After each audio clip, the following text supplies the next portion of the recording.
You want me to start now? KK, Yes. it's 3:58. We could start now, right? Yeah, we can wait. Yeah. Okay. Just Good afternoon. Good afternoon from Kuala Lumpur. Today, it's the 30th of August. It's Wednesday. It's the Thursday here in Kuala Lumpur. And welcome to all of us, and welcome to our listeners that will join us later on to this webinar hosted by the East-West Bridge. East-West Bridge is a platform that has been set up, devoted solely to encourage conversations between, as the name suggests, East and West. Today is one of our latest series of conversations that we have held and recorded, and it will be uploaded onto YouTube. So today we are very pleased indeed to have Dr. Mahmud Ali with us. Dr. Mahmud Ali will give this, the topic for today's conversation is Trans-Pacific diplomatic engagement. What is behind the recent flurry of high-level US-China meetings?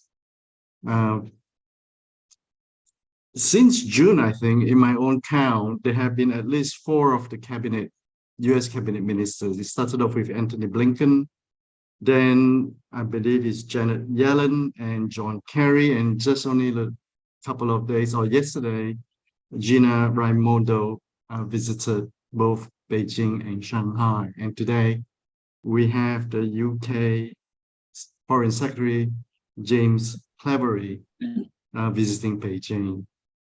So there is a lot of high-level travel exchange right now between both China and the US and the West broadly. But noticeably, the traffic seems to be going one way. It's primarily the cabinet leadership from the West or from China, from the US and the UK heading towards Beijing. But we have not seen significant reciprocal travel by the Chinese counterpart to Washington or London just yet, maybe. So we are very interested in this kind of exchange that is going on right now, and we are very pleased to have Mahmud Ali with us today, giving his insights or his own reading on the dynamics that's going behind the scenes of this very active engagement at this level. Dr. Mahmud Ali, let me just get my notes out. Dr. Mahmud Ali was trained at the Pakistan Military Academy and as well as the Royal United Service Institute for Defense Studies. Then Mahmud Ali spent about 5 years at King's College London, the Department of War Studies, to complete his doctorate degree in geopolitical and strategic studies. After 2 decades as a broadcast journalist with the BBC in London, Mahmud was invited to join the London School of Economics and Political Science Ideas as an East Asia Program Associate. In 2017, Mahmud was appointed as an Associate Fellow at the Institute of China Studies, University of Malaya, Kuala Lumpur. Mahmud Ali is the author of 11 volumes, including 8 titles, examining the evolution of Sino-US security dynamics. And he is currently working on his latest book, which is on the China, Japan, USA triadic dialectics. But we are very pleased today to have Captain Tian, Captain Tian Shichen, to give some response and comments. Captain Tian is a senior research fellow and is a founder and president of the Global Governance Institute and director of the Center for International Law of Military Operations in Beijing. He is also a China Forum expert. So with that very brief introduction, let me just get the conversation going.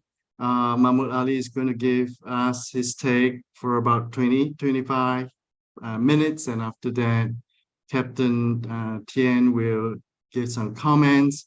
Then we will open the floor to more conversations and exchange. Okay. So with that, Mahmoud, the floor, the virtual space is yours. Thank you, Mr. Chairman, for that very gracious introduction. Greetings from London, everyone, and thanks for joining us here today. I feel particularly privileged to have been invited by the organizers of the East-West Bridge Network. Especially, thank you to Mr. Kokinki for this opportunity to share some thoughts on a key aspect of Sino-US strategic dynamics evident in recent months, as you just mentioned. An intensified US-initiated high-level engagement with Chinese officials, notably after Secretary of State Antony Blinken's scheduled visit was interrupted by the so-called balloon incident. Apart from Blinken, as you mentioned, National Security Advisor Jake Sullivan, Assistant Secretary of State Daniel Crittenbrink, Treasury Secretary Janet Yellen, President Biden's climate envoy John Kerry, centenarian statesman Henry Kissinger, and currently Commerce Secretary Gina Raimondo have engaged with Chinese counterparts in Beijing or elsewhere in recent months. That's very intense. Given the very bitter congressional rhetoric and Biden administration's continuing scientific, technological, and investment restrictions, this is a curiously counterintuitive development. What explains this contradictory, even schizophrenic dual approach to China? Having identified China as the principal threat to US national security, just as Donald Trump had done, why is Washington now pursuing vigorous diplomacy while also building military alliances into a counter-China coalition, hemming China in, presumably to cut off China from possible sources of support in case of conflict? Following the then House Speaker Nancy Pelosi's visit to Taiwan last year, August, Beijing suspended 8 official channels for regular Sino-US exchanges and rejected repeated requests to resume military-to-military meetings, especially as Washington has upheld till today sanctions against General Li Shangfu, now China's defense minister. But non-military meetings have picked up pace since last November's Bali summit, and presumably in preparation for another Xi-Biden meeting at this year's APEC summit. It thus seems reasonable to ask, has intensified diplomacy paralleled substantive and practical changes in the US's China policy? Well, over the past 6 years, Washington has deployed waves of economic, commercial, financial, scientific, technological, military, and alliance diplomatic leverages against China. Most such pressure points are still in place. Whatever the rhetoric of high fences around small yards, coercive pressure was recently, but only modestly and symbolically eased. In that context, revived US diplomatic emphasis needs explaining, and Washington has not explained what's driving the shift. Washington Beltway thinking remains opaque, but I'd suggest a few likely factors behind visible changes can be surmised from US intelligence reports and analysis. The most acutely sensitive Sino-US interaction is along the military interface, and here, especially across China's long-proclaimed red lines, Taiwan and the South and East China Seas, US military drills, transfers of combat hardware to Taiwan and other allies and partners within an expanding counter-China coalition, frequent close-in intelligence, surveillance, reconnaissance operations by US and allied naval and air forces, and joint drills in China's proximity, plus focused US military deployments, indicate strategic coercion has basically continued. So what has changed since the first Sino-US engagement under the Biden administration at Anchorage? There, Secretary of State Blinken and NSA Sullivan, while setting out Biden's China policy, undiplomatically harangued Yang Jiechi and Wang Yi in a manner that could only serve to deepen Chinese anger. In sum, US economic, commercial, financial, and scientific technological restrictions and military pressure on China have largely been maintained, What has changed is the tone of US diplomats engaging with Chinese counterparts. The rhetorical tenor no longer focuses on issuing warnings to Beijing. Warnings we saw repeatedly emphasized throughout 2021 and for most of last year. The November 2022 Bali summit seemingly marked a subtle shift. Is the grand strategic landscape shaped by two seminal documents, Defense Planning Guidance, Financial Year 1994-1999, signed off by President Bush on 23rd April 1992, formalizing US status as the sole systemic primate, and Office of Net Assessment Summer Study, Asia 2025, dated 4th of August 1999, insisting China was becoming a, quote, constant competitor, unquote, and India was a helpful swing state. Is that landscape shifting again?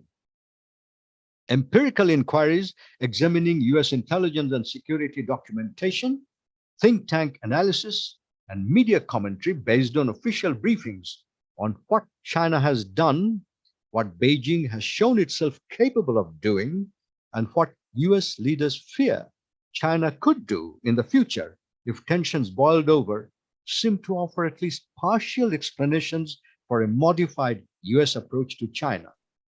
So let me explain what I mean. Anxiety permeates discussions of the balance of power and threat probabilities in several critical domains.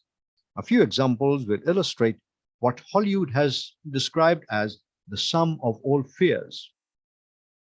For US strategists, the gravest concerns reside in the field of strategic nuclear weapons. Executive branch agencies share information with Congress on demand.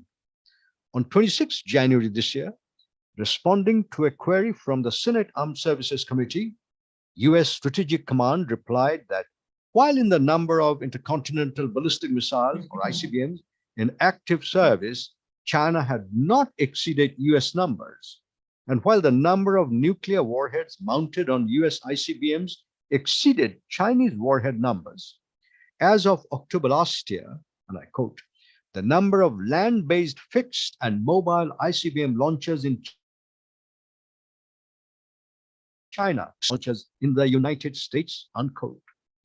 We know the nuclear triad comprising air-launched cruise missiles and bombs carried by strategic bombers like the B-52, B-1, and B-2, land-based ICBMs and submarine-launched ballistic missiles carried by ballistic missile submarines, or SSBMs, grants the US a comprehensive deterrent overkill. But the fact that in one component of the deterrent force, land-based, silo-deployed, and mobile ICBMs, China now has a slight advantage with over 450 units, gives US planners cause for concern. Now, why is that? Seen from the US perspective, what is driving China's strategic nuclear force expansion? Analysis by US National Defense University, which is the highest seat of military learning in Washington, published in July this year, found, and I quote, strong evidence for the secure second strike, nuclear shield, and great power status models, unquote. Secure second strike is at the heart of deterrence theory. Nuclear shield is to provide China with protection from coercion or blackmail and freedom of action in pursuit of its own interests. The NDU emphasized, and I quote, China is determined to maintain a survivable second strike capability. The United States should anticipate that China will respond to advances in US offensive nuclear capabilities and ballistic missile defense systems and factor these responses into its investment decision. A Chinese nuclear shield intended to deter US intervention and nuclear use would place a greater premium on the local conventional military balance and force US policymakers to make difficult choices about allocating defense dollars across nuclear and conventional forces. United States nuclear force development will set the benchmark for what it means to be a nuclear great power. China is likely to seek to match or outpace perceived US technological development advances to showcase its status as an aspiring great power, unquote. So that's the National Defense University's assessment. China's nuclear deterrence and shield neutralized US primacy, creating a potential strategic stalemate. But perhaps more ominously from the US viewpoint, Sino-Russian strategic collaboration, including in the nuclear field, for example, in the sale of Russian enriched uranium to China and ballistic missile defense coordination, deepened US anxiety. In March last year, Admiral Charles Rted, commander of the US Strategic Command, underscored the significance of nuclear weapons dynamics in strategic insecurity calculus. I quote, "Every operational plan in the Defense Department rests on an assumption that strategic deterrence is holding, and in particular, that nuclear deterrence is holding. If strategic or nuclear deterrence fails, no other plan and no other capability in the Department of Defense is going to work as designed. The nation's nuclear forces underpin integrated deterrence and enable US allies and partners to confront aggressive and coercive behavior," unquote. The crux of Admiral Richard's congressional testimony was, quote, "The strategic security environment is now a three-party nuclear near-peer reality. Today, we face two nuclear-capable near-peers who have the capability to unilaterally escalate to any level of violence in any domain worldwide with any instrument of national power at any time. And we have never faced a situation before like that in our history," unquote. Because of the grave implications of this assessment, please allow me to repeat this particular statement. I think this is at the core of my presentation. Quote, "The strategic security environment is now a three-party nuclear near-peer reality. Today, we face two nuclear-capable near-peers who have the capability to unilaterally escalate to any level of violence in any domain worldwide with any instrument of national power at any time. And we have never faced a situation before like that in our history," unquote.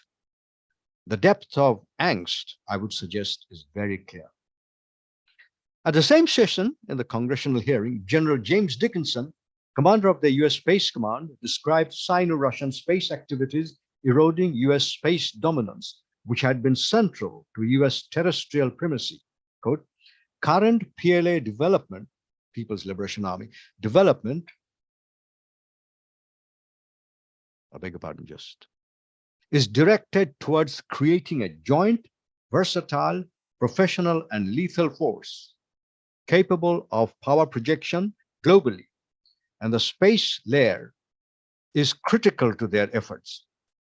In 2021, Beijing increased on-orbit assets by 27%, bringing their on-orbit satellite total from just over 100 satellites 10 years ago to more than 500 satellites today," unquote.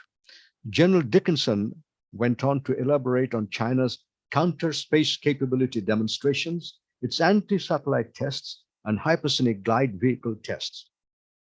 How rapidly China is overcoming technological challenges is causing much US concern as well. After decades of struggle with its jet engines, now with its WS-10C and WS-15 power plants, China is replacing Russian jet engines and powering its own latest fighter jets with indigenous engines. Two other areas of weaknesses, anti-submarine warfare and submarine technology, too, are being addressed. The US Naval War College has just reported on the PLA Navy's modern nuclear-powered and or nuclear-armed SSN, SSGN, and SSBN submarines. SSGNs, you will know, are guided or cruise missile-armed submarines with potentially dual-use warheads. SSBN are nuclear-powered submarines carrying Julong-2 or Julong-3 submarine-launched ballistic missiles. Some of these are capable of hitting continental United States targets. China's Type 095 SSGNs propulsion, quieting, sensors, and armaments could match Russia's improved Akula-1 class SSN. Type 096 SSBNs will match Russia's Dolgoruki class SSBNs in propulsion, sensors, and weapons, and will also have improved quieting systems. US analysts fear, I quote, the introduction of the Type 095 and Type 096 would have profound implications for United States undersea security, unquote. Anxiety now pervades some informed sections of US Congress too. In April this year, Senator Roger Wicker, ranking member of the Senate Armed Services Committee, warned, and I quote, in the past, the Soviet Union and the United States possessed nuclear weapons stockpiles that dwarfed China's. Beijing has set out to change that. China has so rapidly expanded its nuclear arsenal that it may be a match for our own by the end of the decade. With breathtaking speed, China has completed a nuclear triad of ICBMs, long-range bombers, and ballistic missile submarines. China's pace and sophistication took us by surprise, frankly. We were caught flat-footed as China built hundreds of new ballistic missile silos, and then they developed a fractional orbital bombardment system. Orbital, that is as startling as the name sounds. With this system, China can place a nuclear warhead into the Earth's orbit and then drop it anywhere in the world with little warning. This is a fact. As Xi Jinping develops this system for China, he makes it clear that causing international instability does not keep him up at night. In fact, Xi seems to thrive on it, unquote. Anxiety rooted in China's nuclear and space advances is not all. At least three other developments add to the accretion of insecurity in the US's China-focused perceptual landscape. Firstly, high-altitude electromagnetic pulse, or EMP, which is created when nuclear weapons are aerially detonated and airborne subatomic particles become charged.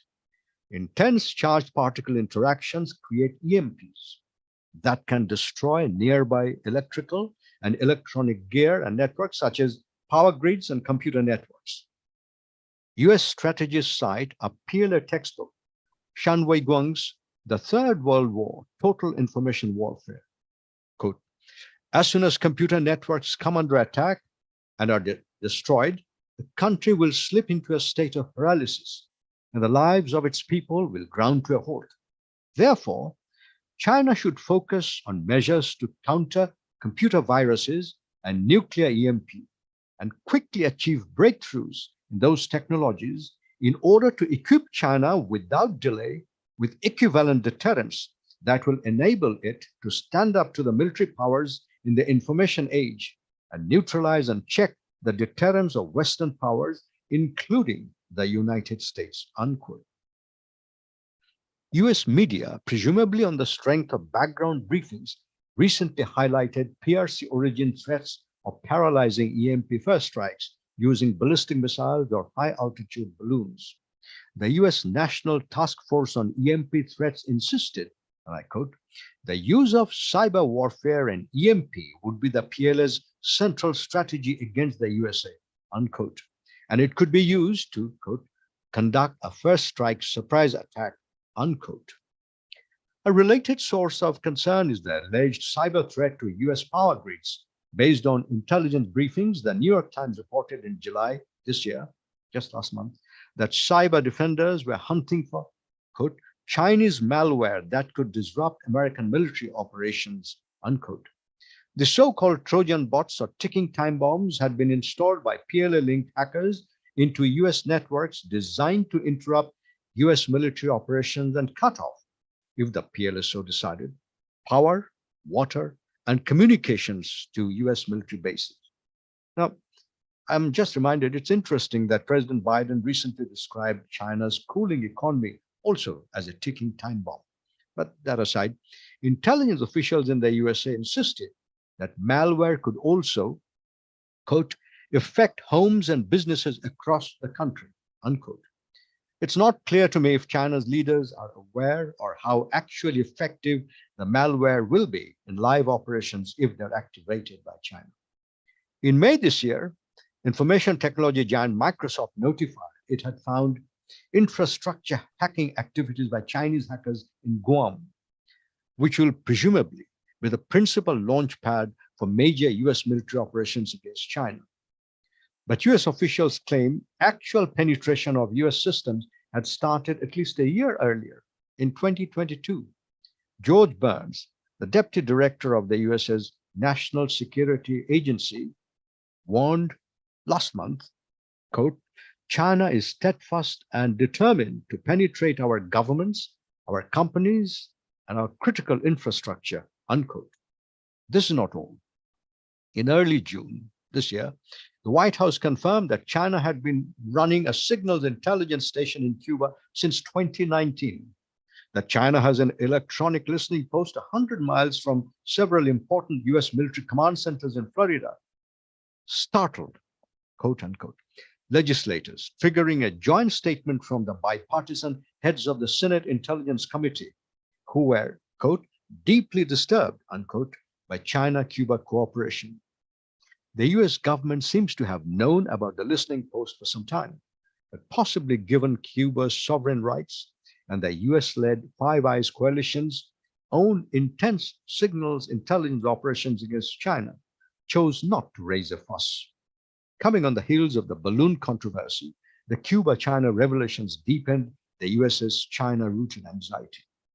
Just as the White House acknowledged US government had known about the listening post, reports emerged that US counterintelligence officials had warned Japan's leaders in 2020 about Chinese hacking into Japanese military networks and exfiltration of significant allied operational intelligence.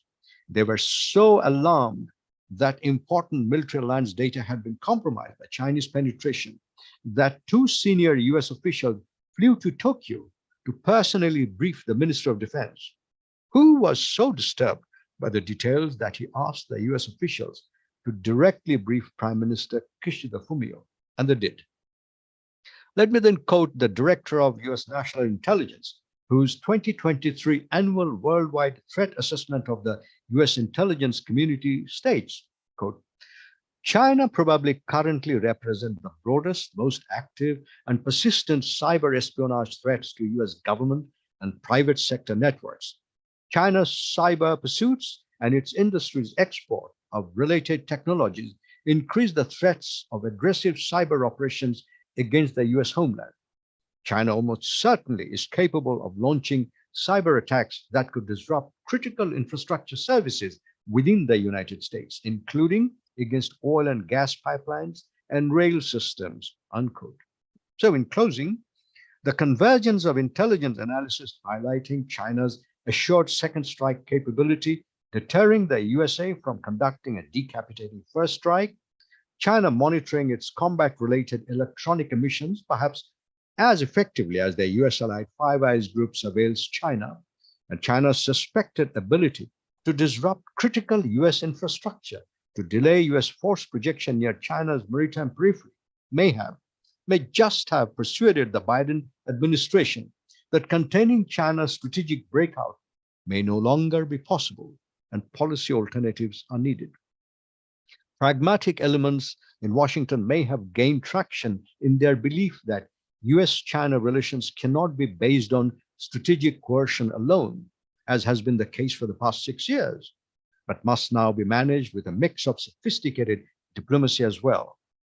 But the flurry of diplomatic engagement parallels continuing military alliance targeting of China. In mid-August this month, NATO's military committee chairman, a four-star general, attended the Indo-Pacific Chiefs of Defense Conference in Fiji, implementing decisions reached at the two most recent NATO Council summits to closely cooperate with US-led regional allies and partners. Even if NATO doesn't open an office in Japan, as was mooted, the Atlantic Alliance is now in the Pacific. 2 days later, Biden hosted PM Kishida Fumio and President Yoon Suk Yeol, deepening their new trilateral alliance at the first such summit. Noting the historic nature of the meeting, they signed a commitment to consult, not quite NATO's Article 5, but reinforcing prospects of coordinated action, an informal super coalition linking Quad, AUKUS, NATO, and the new triad around China. But could these efforts be aimed at deterring China rather than coercing China? Even if subtle, the distinction, I suggest, is significant. Skeptics would and perhaps should question why all these intelligence reports and background briefings are emerging just when the Biden administration is reviving diplomatic engagements with China. Is this an attempt to sabotage Biden's effort to normalize and regularize exchanges? Are there indications of paranoia or security schizophrenia in Washington? Is the USA trying to touch all bases in an effort to contain China's power and constrain its influence? Or is there a genuine schism dividing United States supremacists from pragmatists? Short answer, we don't know for sure. Having pushed very tough omnidirectional pressure tactics towards Beijing for over 6 years, the USA now seeks official, if partial, re-engagement. Is this an indication of a fundamental shift in assessments of US grand strategic interest vis-à-vis China? Or is this a pragmatic response to a recognition that China cannot be contained and must be engaged as a peer superpower while being collectively deterred from feared action? The question warrants focused scholarship by serious strategic studies researchers. This assessment is based on circumstantial evidence, but should it prove to be accurate, then the tide of unipolar systemic primacy may have truly turned, and a more rational era of collaborative, if also competitive, engagement may be dawning. That, of course, is an optimistic take on the current set of evidence. My final statement: what happens in November next year when the elections are held in the USA? Who wins the presidency, the inter-party balance of power in the new US Congress, and the outcome of the complex dynamic dialectics linking not just the two superpowers themselves, but also the US's allies in the counter-China coalition and China's friends in the global South will contribute to shaping our collective future. Even as rational empiricists, we live in hope. Thank you for your attention. Thank you so much, Mahmud. Thank you. Thank you for this very interesting perspective or take on the development that has been happening over the past months. I was trying to figure out how you connect the title with the very elaborate report on the military sort of investigation and the details. I guess your basic argument is this, that the diplomatic flurry that is happening right now is based on the deeper background assessment that China, certainly at the military level, has reached parity with US, and it is no longer US unless US come to terms with China as a peer. The current order cannot be sustained.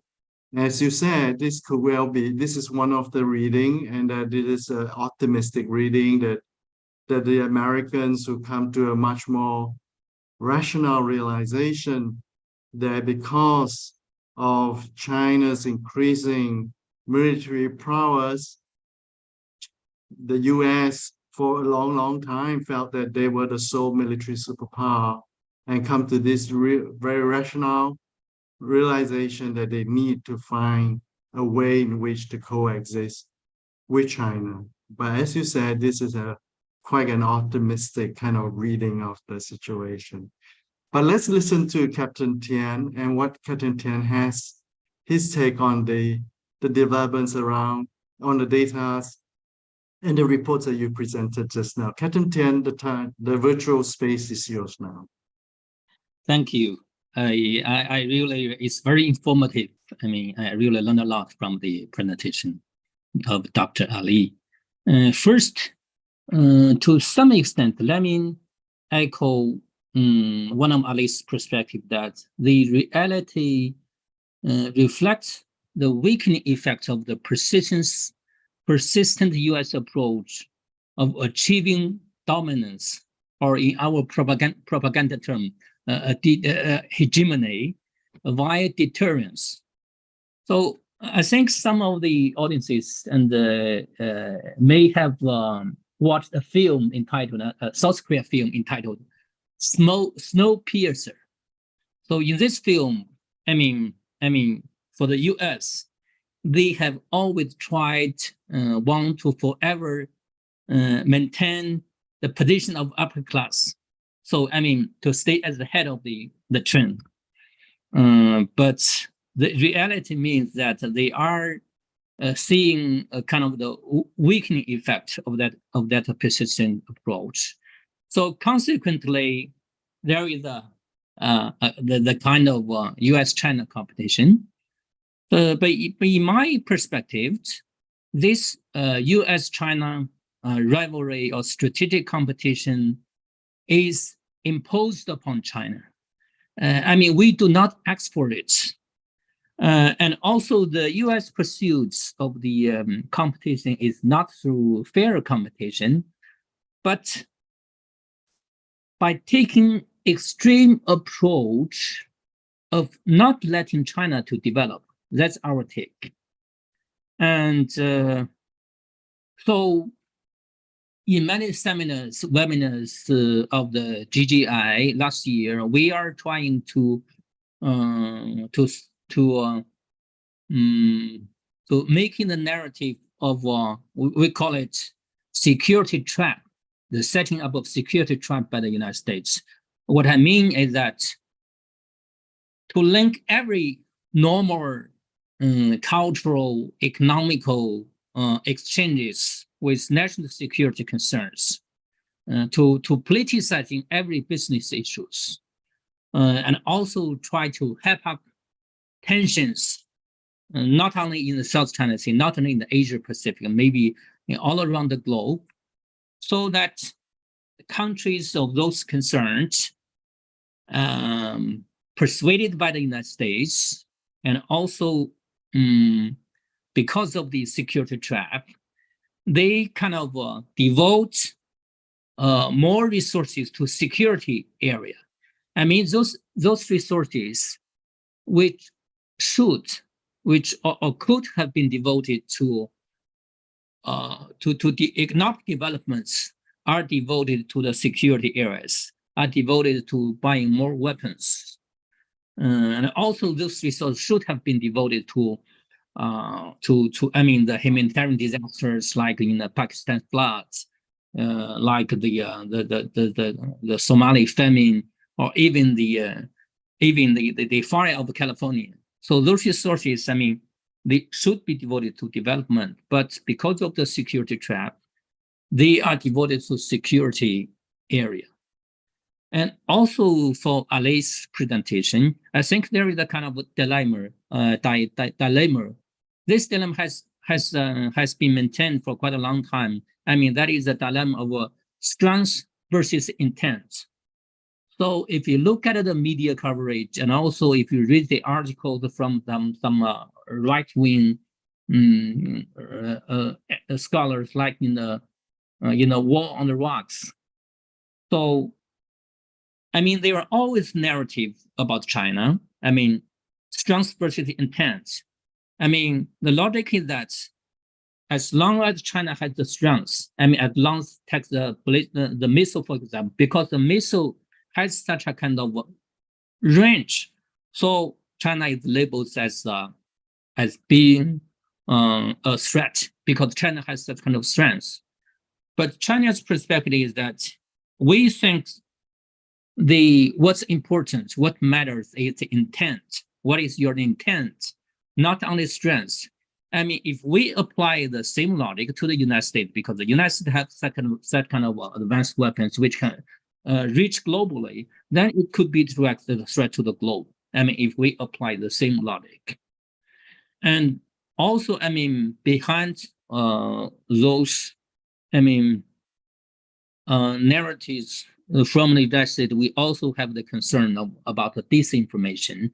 I listened to the podcast by a very famous retired US CIA former acting director. He hosted a podcast which disclosed that because of the demand of requirement of the policy branch from the White House, the security branch, they have to follow those demands. I mean, he gave an example that when they have statistics, when they have evidence that Russia and Iran is doing those kind of peaceful information campaign with regard to the general election, but because of the policy demands, they have to add China into the list.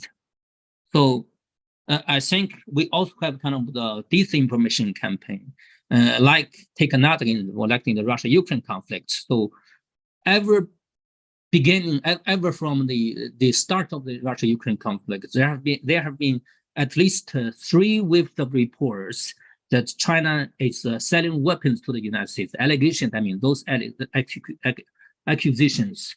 But actually, they do not have any evidence, but they are producing many such disinformation. And then also I would like to share my takeaway about why taking such kind of a parallel contradicting approach. I think in my perspective, first, it is a result of boomerang effect or bottom-out effect, because those harsh measures sanctioning China is also hurting the United States. I mean, the global production chain and supply chain, they are well connected. So they may have those harsh sanctioning measures may have a kind of a boomerang effect. I mean, they may hurt the United States themselves. And also, I think there is also elements of the necessity of a domestic agenda setting because of the general election. To win the general election, I think the Biden administration, they would also like to show to their voters that they are at control regarding China-US relations. On the one hand, they are taking harsh measures against China. On the other hand, they are also at control in the sense that everything is at control. They are also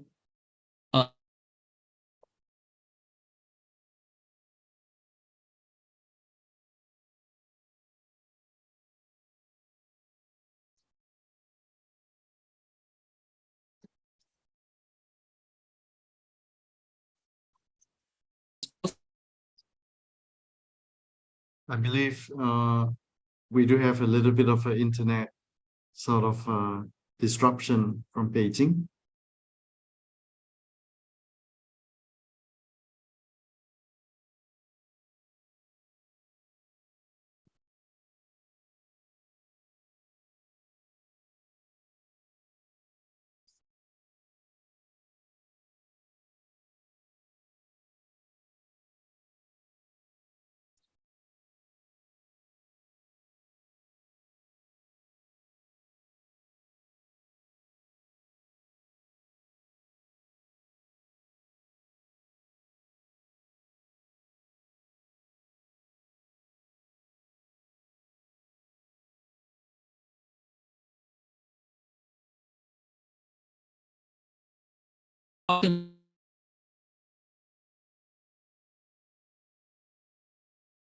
You there?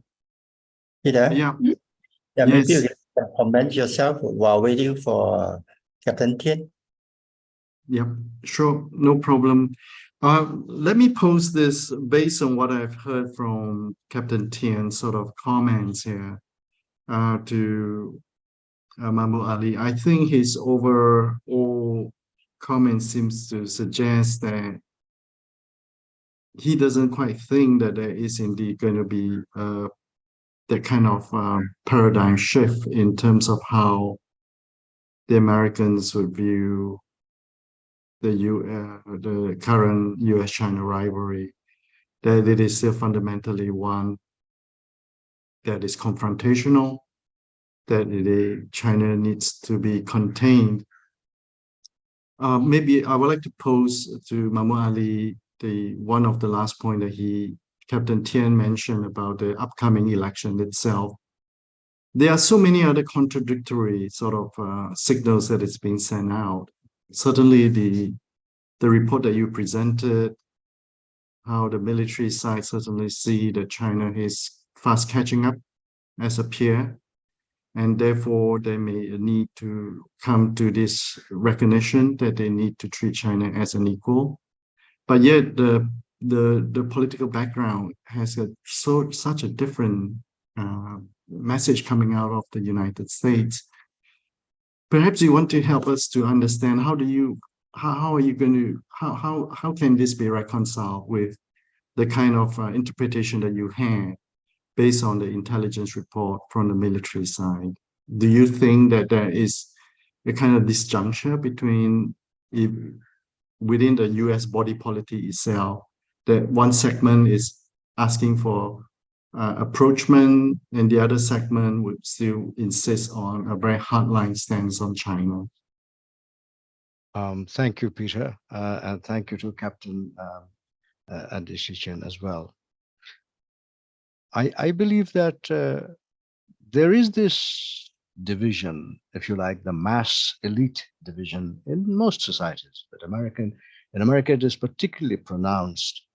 The elite, or if you like, the Brahmins, the East Coast Brahmins, they have a particular name. They are generally white. They're called WASPs, White Anglo-Saxon Protestants. This is a crude summarization of the elite in the USA that dominates their political economic system, the WASP, the White Anglo-Saxon Protestants. Now, that's a crude formulation, and it maybe was accurate, but it's been fragmented, divided, and in recent years, the divisions have been much more bitter, as we can see in the Trump supporting group on the one hand, and the rest of the national political establishment. But it has also got to be said that the elite frames the discourse. So therefore, China has been an electoral issue since about Clinton-Bush campaign. George W. Bush was the first presidential candidate who issued a statement saying that he saw China as some sort of a strategic rival to the USA. Before that, that phrase or something similar to that phrase had not been used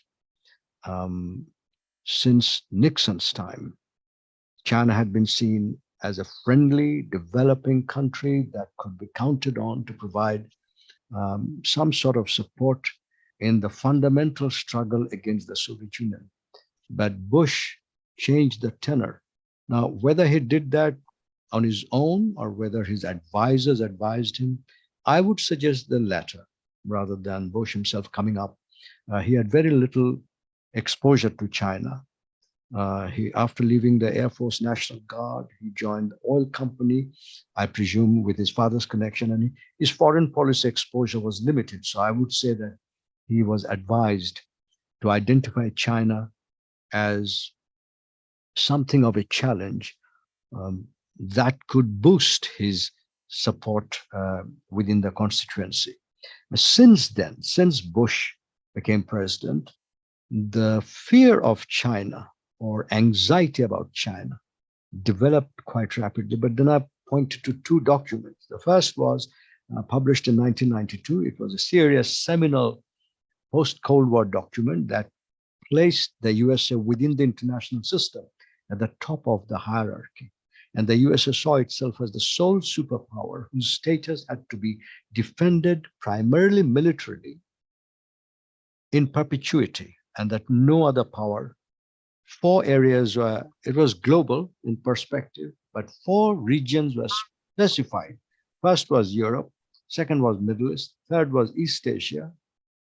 And somebody, although the document said East Asia, somebody actually wrote a pencil mark, said Northeast Asia. And the fourth was Latin America. So these 4 regions, the Americans in their own mind established something of a new Monroe Doctrine, where they felt that no other power comparable to the former Soviet Union would be allowed to rise again. So that was the order after the Soviet collapse. how the world should look like and where United States should be placed in that order. And then move 7 years to 1999.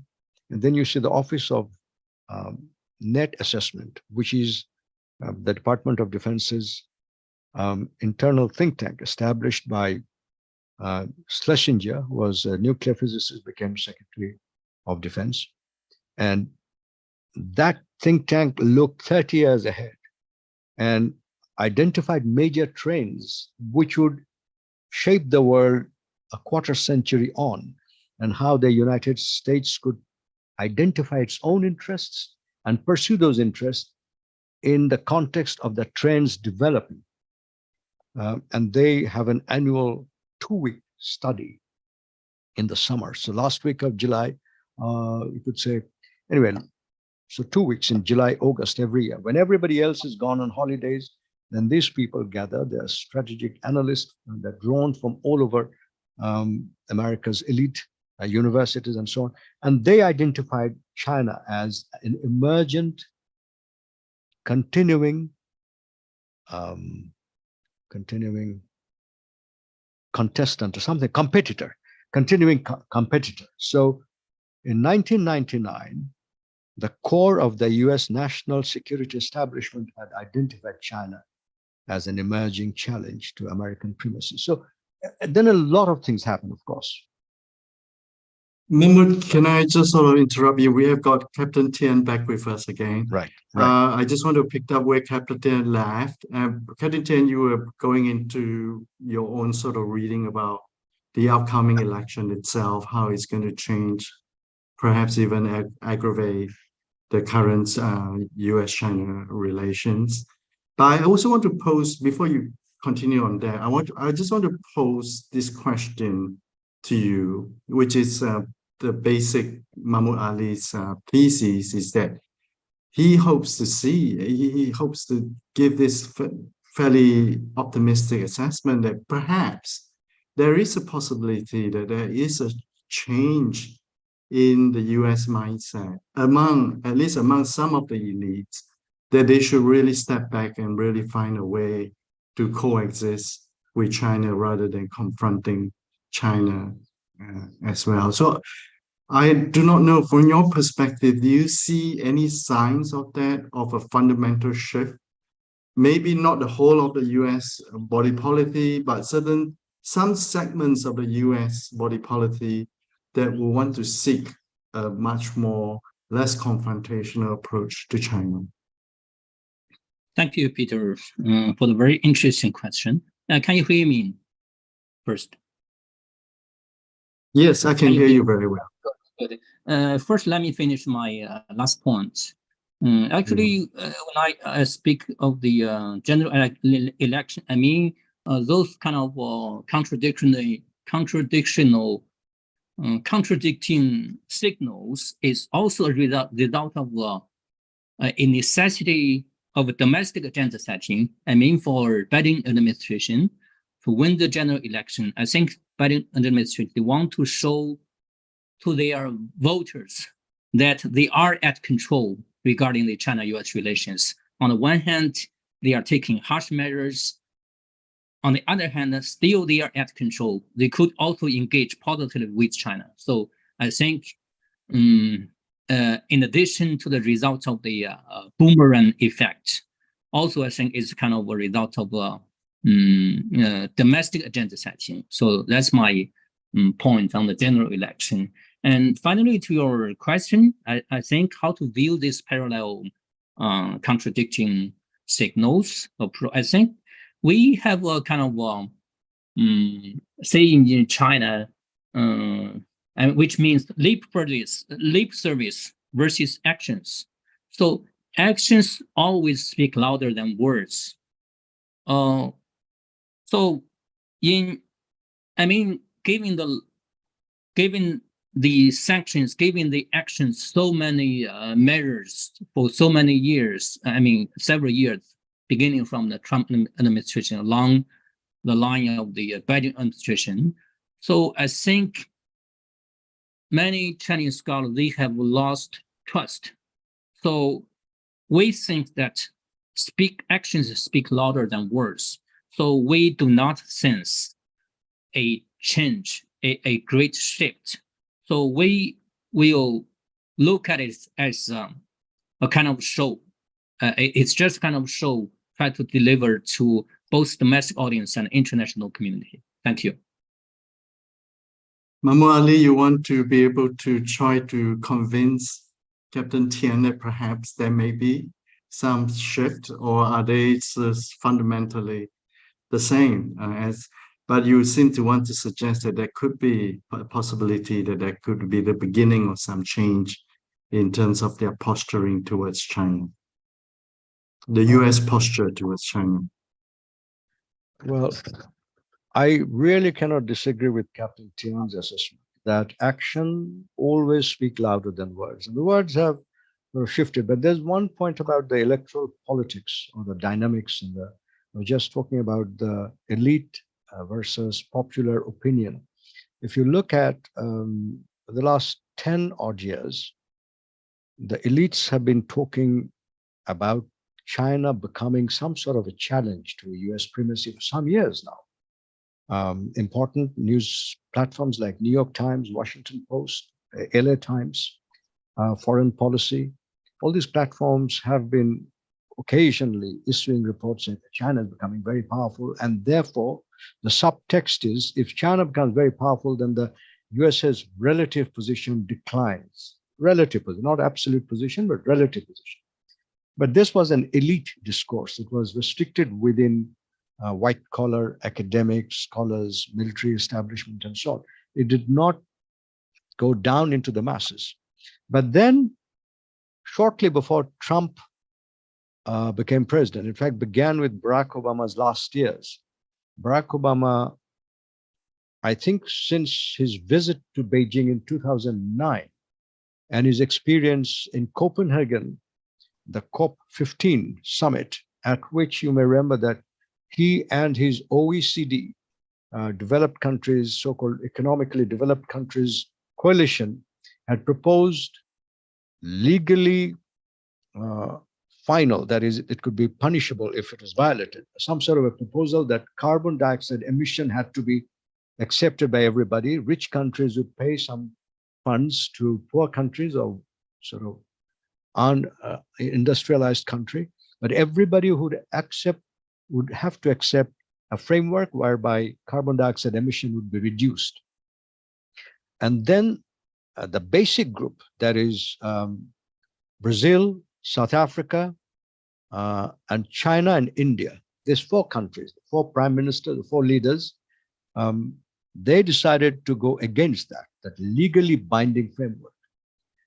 And Obama and his team from Britain and other coalition countries were deeply disappointed. Barack Obama actually broke into a summit meeting of these four leaders, Premier Wenjiabao, Manmohan Singh of India, Javier Lula, and I think probably Zuma of South Africa, Lula of Brazil. And the four of them were talking, and then uninvited, Barack Obama went into the meeting and said, let's do a compromise. And this was eventually a compromise was struck.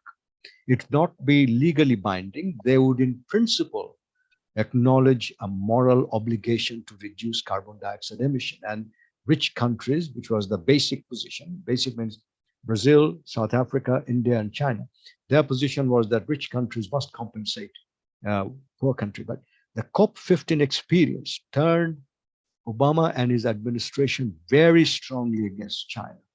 They felt that Premier Wenjiabao had organized some sort of a sabotage of the COP15 plan, which was made in Washington and London. That then became a serious issue. And then in 2011, you saw Barack Obama's Canberra congressional statement whereby the military aspect of the competition came into being as the pivot to Asia. So there is a dialectic process, and there's a lot of misunderstanding, miscalculation, and lack of communication and lack of shared objectives. So that's when the press started being briefed that China was challenging everything good that America was trying to do. And that was then translated into popular understanding of the world. And so Pew, which is, as you know, a think tank that assesses public opinion around the world, also within the USA. Pew's assessment, if you look at that, from about 2015-16, the anti-China view in the American popular opinion started rising from about 20% to today it is more than 70%. That's a dramatic rise. Until then, China had been elite views, forget it. Voters are popular, masses of American people. And the popular view was so negative to China, particularly General Secretary Xi Jinping. It has been the result of a steady feeding of anti-China rhetoric and messages by the executive branch of the US government, successive US government. So now the population, the voting population in the USA, I would say, is largely negative towards China. The elite might have shifted or might feel that, okay, we got to recognize that China cannot be contained. It's got to be engaged and constrained. The differences, as I mentioned, are subtle, but they're still significant. That's just one view. And I said it's tentative because the evidence is circumstantial. Americans have not come out and said, look, we studied this and we took this together and we assessed that China can be. They have not said that. The official view is still very ambivalent. But if you look at the flow of cabinet level officials to Beijing over the last 6 months, then I think you can see that there is an interest in the US government, despite the electioneering prospect, where every single Republican candidate, we saw the recent debate, forget Trump, you saw the other 6 or 7 candidates, all of them are talking about China being a challenge and a threat. And some of them are saying pretty, I'll say, impractical things about China. So the elite and the masses seem to be, Republicans and Democrats, seem to be united in their view that their country is great, but their country's greatness is being questioned by China. Now, thank you very much. Sorry. Okay. Thanks, Mahmud. I just want to be able to pose another dimension to the discussion, if I may. And I want to start it off with Captain Tian. Captain Tian, as you said, China, the US is basically fixed in its own position, posture towards China, and it doesn't seem to be anything that can be done in terms of changing their position. I just want to ask you about this, and this is also a question that I would like to pose to Mahmud as well. With the recent BRICS summit in South Africa, where the global South seems to come together to rally behind this basically a China-led or China-friendly bloc. If China is not able to persuade the US to change its posture, would a bigger bloc like this, like the global South itself, or increasingly a stronger body of China plus friendly nations coming up, do you think it would eventually bring some kind of a change, at least in the US position? Because the US always likes to think that they have the rest of the world with them in standing up against China. But the BRICS clearly shows that they don't. And how do you read this that is happening in Southeast Asia, in South Africa over the past week? And it's the same question to you, Dr. Mahmud Ali. And actually, I'd like you guys to pose questions to each other, if you can have a conversation on this. So let's start with Captain Tian. Thank you, Peter. Very interesting question. You are a very good moderator. I think first I would see the forming of the bloc. I mean, as shown by the South Africa summit, it's a kind of a natural formation. So I mean, for any organization, either an NGO or international government organization, they should have an identity. So I think the formation of this identity is quite a natural process. That's one point. A second, I think to some extent, I think on the one hand, they formed together, they formed this group because they share maybe layers of not one single identity, maybe layers of identity, either understanding of their understanding of the rules of international law, or the reality of their international economic engagement. On the other hand, I think to some extent, they are also cornered together by what they saw from the practice. Let me give a very simple example. I mean, I would like to connect the situation with the Russia-Ukraine conflict. You know, there is a polarization of opinions. I mean, globally, not only globally, even in many domestic situations. But I think I only want to say one point. I mean, so if you see the figures for those UN votes, so there is quite a large portion of countries which remain neutral. But why? Why they remain neutral? And even under the pressure from the United States, why they remain neutral? I think here we see one element, we call it moral integrity. I mean, the minimum of moral integrity is to apply laws the same to yourself as to others. So if you read the statement by many Western scholars, I mean, legal scholars, like the president of the United States American Society of International Law and the EU Society of International Law, they published just a one-page or two-page statement, which means that the Russia is the first ever aggressor after the Second World War. And also it's the first time the EU continents, there is the aggression war happened. But we also are aware of what happened in the past in the 2003 Iraq war, in Libya war, in Afghanistan. I mean, also in the Kosovo war. But no one mentioned about that. No one mentioned about that. That's what we mean moral integrity. So we didn't see any element of moral integrity. It's not only for the sake of argument. It's a fact. So let's take another example, like the ICC. We all know the International Criminal Court. I mean, in the Trump administration, because of the institution of application against the United States in the International Criminal Court, what Secretary of State Pompeo did is to sanction the chief prosecutor of the ICC. But now, here comes the Russia-Ukraine conflict. So, although U.S. is also not a party to ICC's Rome Statute, but now it is sharply changed their position. So you could see that many resources are devoted to the operation of the ICC for Russia-Ukraine, but they are very active. They provided many supports. Like, for example, under the State Department, they established one special organization, I mean, within the State Department, called it is called Conflict Observatory, to collect evidence to help ICC to prosecute Russia.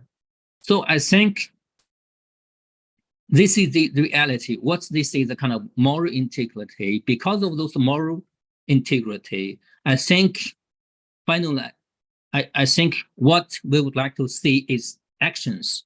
So we need to watch whether they change, whether they have the shift or not, whether they really mean a shift or not. We can not only make a judgment from their words. So like every time Biden is saying that we are not pushing any country into the situation of choosing set between China and the United States, but actually they are pushing every country to choose between China and the United States. So again, my point, I think we have to keeping a watching situation. We want to see something from action, not only from words. Thank you. Also, I would like to remind you, I think there is a question from the question box. Maybe we can come to that later. Ali. Which is what actually, I want you to answer that, Captain Tian. It says, this from Dr. Tay. It says, what is your view about the new China's map that been published recently, which can largely, large part of the sea as that many large area of sea area of many ASEAN countries based on what law or UNCLOS? Basically, I guess he meant the 9-dash line thing, the ongoing disputes over South China Sea, the territorial claim. Do you have any sort of response to that question? Thank you. I'm aware of the new map. I think the words that's been published recently claim largely sea area of many ASEAN countries. Claim. So what's kind of the claim? I mean, it is not, there is no official position, which means that those areas are Chinese territorial waters. I think that is something which are missing out. That's very important. Thank you, Dr. Tian.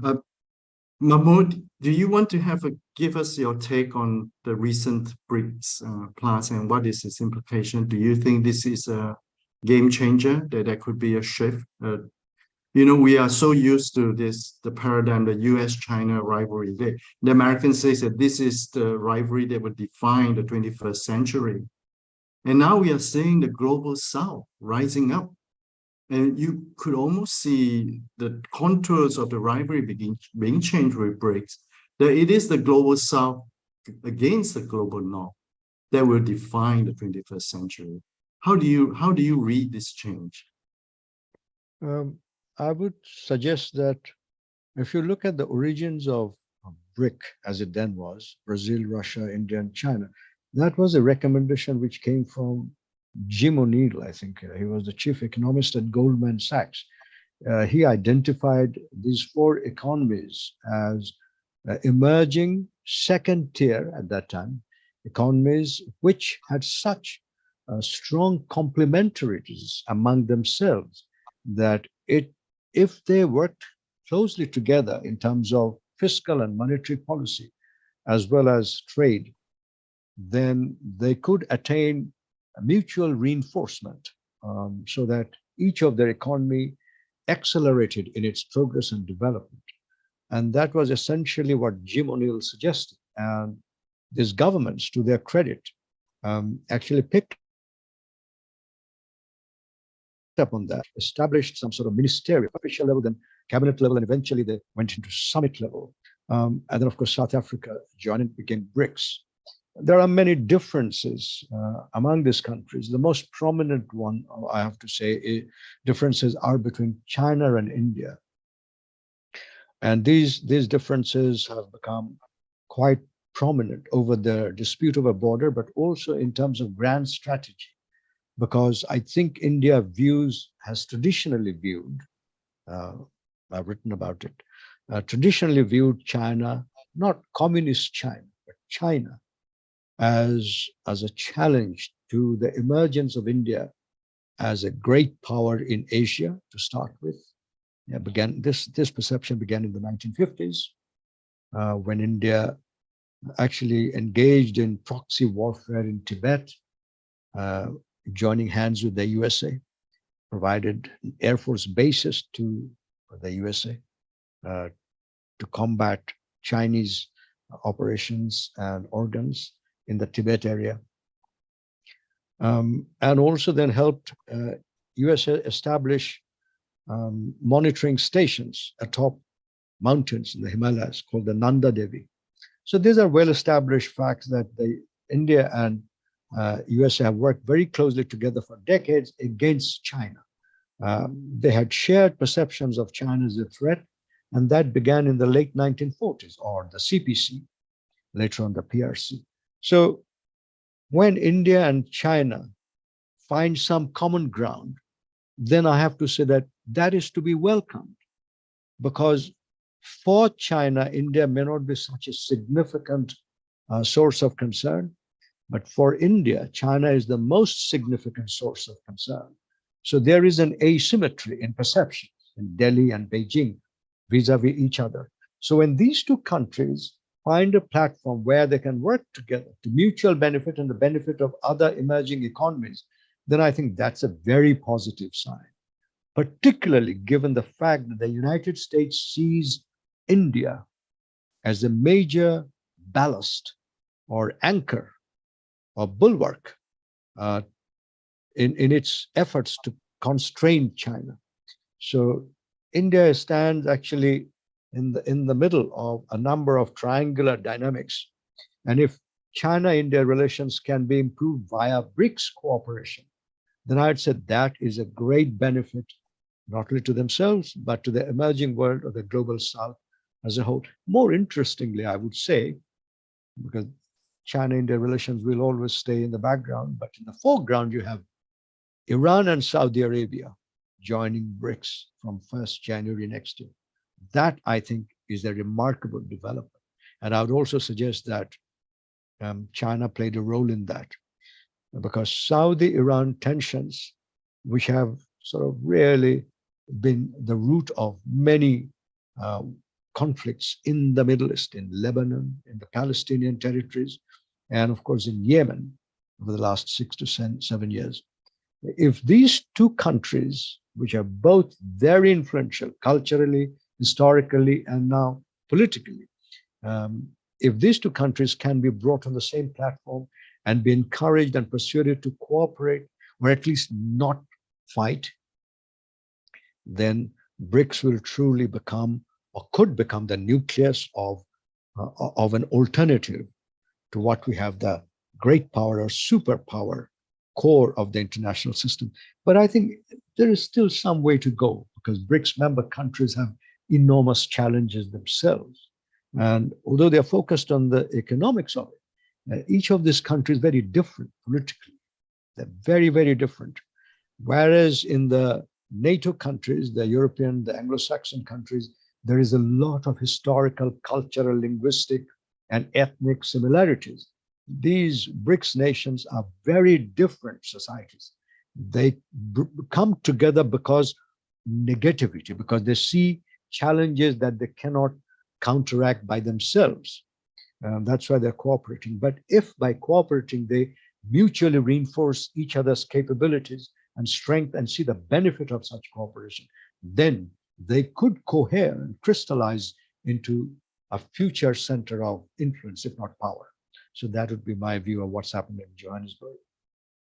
Welcome both of you to have questions for each other. But if you don't, we are coming to the last 10 minutes of our conversation. So I do maybe pose one. Okay, Mahmud, you have a question for Captain Tian? Yes, because Captain Tian has got both naval and maritime legal background and expertise. So my request would be to ask him, what is China's view of the code of conduct draft that's been negotiated for some time? It was preceded by the DOC, and these are very slow-moving processes. Is there an end state that China sees, which it can attain through the process of COC negotiation and address, if not finally resolve, then at least address the current differences, which are really exercising several of China's neighbors, who are really crucial because they're with China. They and China are a geographical reality. They cannot run away from each other. And if there is some degree of collaboration possible by resolving the South China Sea challenge, then I think there'll be greater opportunities for peace, progress, trade, commerce, mutual understanding, and everything positive that could flow from the South China Sea resolution. So I would request Captain Tian's views on this. Thank you, Ali. I think this DOC now is in the stage of the second rate. It has been finished with the second rate. It will be entering the third rate I think there are some misunderstanding with regard to the COC. First, there are rumors that that it is China which insists that is non-binding or binding. But I think we are open on this this point. That's the first point. The second point, I would like to say that I think now it is China who want to see the final result as quickly as we can. But as I heard from some of my ASEAN friends, that there are some disagreements among the ASEAN countries. But still, I think we could see that the event is still developing. I think the question also relates to the one posted by one of the audience about he mentioned about the new China's map.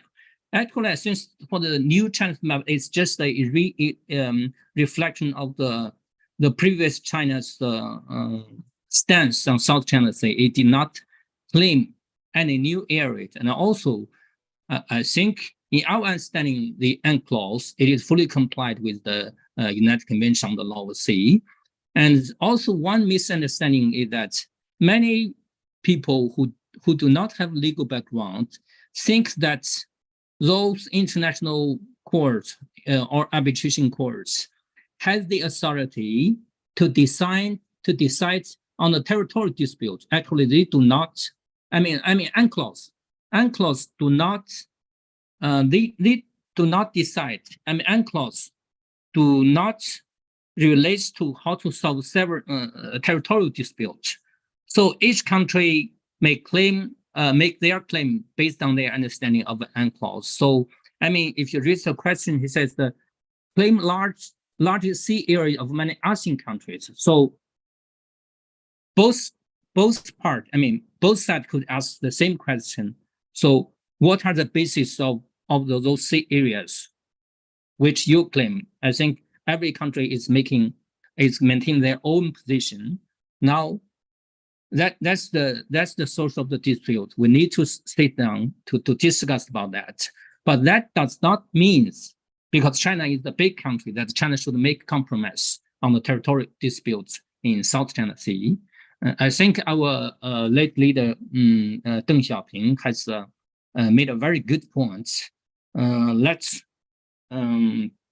keep our differences, but then we can co-develop those areas. That's also, I buy this idea, as I discussed with many ASEAN scholars, that the existence of the territorial disputes of South China Sea is only a part of a teeny fraction of the overall bilateral relations between China and either each country, or between China and ASEAN. We have many other issues. It should not be the case, the situation that, okay, since we have territorial disputes, let's first settle our disputes, then we develop our relations. So I think that's not a realistic approach. And also it will lose our opportunities of development. Thank you. Okay, thank you so much, Captain Tian. I'm going to let Mahmud Ali to have any last words or remarks, and then for closing, I'm going to pass the virtual space to Kinki for some closing remarks. Mahmud, you want to have any more sort of very last thoughts? sentence, about the 9-dash line.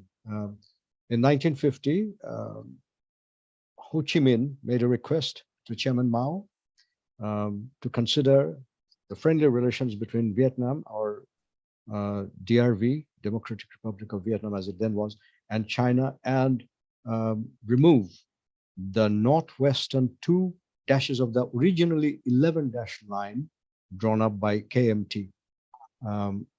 And Chairman Mao actually did that. So there is a precedence for China taking the initiative of helping, given the political circumstances of that time, of eliminating 2 of the dashes to help Vietnam. And it is therefore possible, theoretically at least, that given the precedence of Chairman Mao's action, that China can be perhaps a little flexible in terms of how it interprets those remaining 9 dashes. Thank you. Thank you so much, Mahmoud. Thank you, everyone, and thank you for this very interesting conversation. Mahmoud, I really appreciate your presentation today. The take was kind of surprising for me. It has got a quite an optimistic sort of spin to it. But as you readily admit, this optimism may have a reality gap, that the reality may not bear it out. But still, there is a window that there could be a possibility of change in posture. And I do want to share that optimism and hope that there will be some change to it as well. And I really appreciate Captain Tian's input on this conversation, giving us a much more realistic, in some ways, realpolitik view of the current situation, that the reality out there is still quite difficult. And I guess we will still have to continue this conversation in the months and the years ahead, I think. And with that, I would like to pass the virtual space now to Kinky for some closing remarks. Thank you all. Thank you all. Thank you, Dr. Ali. Thank you, Captain Tian, and Dr. Peter Chang. I have nothing much to elaborate or to, but I think this is a very good lecture, very good conversation. I think I learned a lot. I'm sure the participants also learned a lot. Yeah, so we hope to continue with our East-West lecture to promote better understanding between, China and the West. And then that's all I want to say.